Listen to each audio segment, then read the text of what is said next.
वाहेगाव साळ Chandwad police ठाण्याच्या हद्दीतील वाहेगाव साळ या गावातून शेतकऱ्यांचे 88,426 रुपये किमतीचे सोयाबीन चोरीला गेल्याची घटना उघडकीस आली आहे. लहानू पांडुरंग खैरे आणि शकुंतला लक्ष्मण खैरे या शेतकऱ्यांनी आपल्या शेतातून काढलेले सोयाबीन अंगणात वाळत घातले असताना अज्ञात चोरट्यांनी रात्रीच्या सुमारास ते चोरून नेले. या घटनेमुळे परिसरात भीतीचे वातावरण निर्माण झाले आहे. नेमके काय घडले?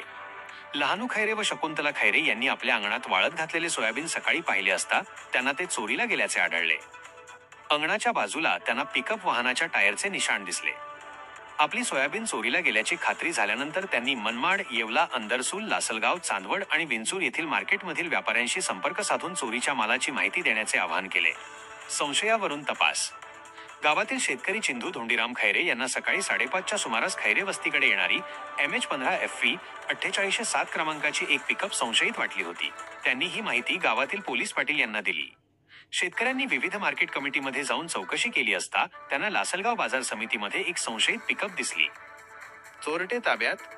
संशयित पिकअपमधील ड्रायव्हर आणि त्याच्या शेजारी बसलेल्या दुसऱ्या व्यक्तीने उडवाउडवीची उत्तरे दिल्याने शेतकऱ्यांची खात्री पटली. त्यांनी तातडीने लासलगाव पोलीस स्टेशनला याबाबत माहिती दिली. लासलगाव पोलिसांनी घटनेची माहिती चांदवड पोलीस स्टेशनला कळवली. पोलिसांनी तातडीने कारवाई करत तुषार शरद काळे रा, विवेकानंद नगर मनमाड आणि मयूर कैलास भाबड रा, आदर्श नगर रामवाडी नाशिक या 2 संशयितांना ताब्यात घेतले आहे. त्यांच्याकडून चोरी झालेले 88,426 रुपये किमतीचे सोयाबीन जप्त करण्यात आले असून त्यांच्यावर कायदेशीर फिर्याद दाखल करण्यात आली आहे. शेतकरी भयभीत.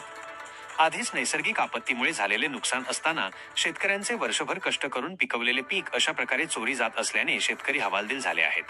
या चोरीच्या घटनेमुळे परिसरात भीतीचे वातावरण निर्माण झाले आहे. चांदवड पोलीस स्टेशनने परिसरातील शेतकऱ्यांना सतर्क आणि सजग राहण्याचे आवाहन केले आहे. सदर घटनेचा अधिक तपास नवनाथ राघो शिंदे हे करत आहेत. RKS न्यूज साठी सुखदेव केदारे, चांदवड.